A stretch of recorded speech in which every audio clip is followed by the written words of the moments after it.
Meaning of industrialization. Industrialization.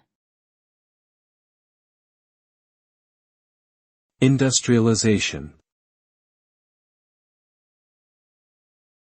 Industrialization. Industrialization. Industrialization refers to the process of transforming an agricultural-based society into one focused on mass production using advanced technologies.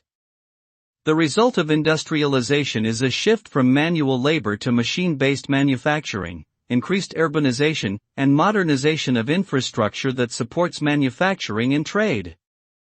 This change has led to higher productivity, increased economic growth and wealth, and improved living standards for many people. However, it also brings about environmental degradation, social inequality, and loss of traditional lifestyles. Industrialization has had a profound impact on global history and continues to shape our world today.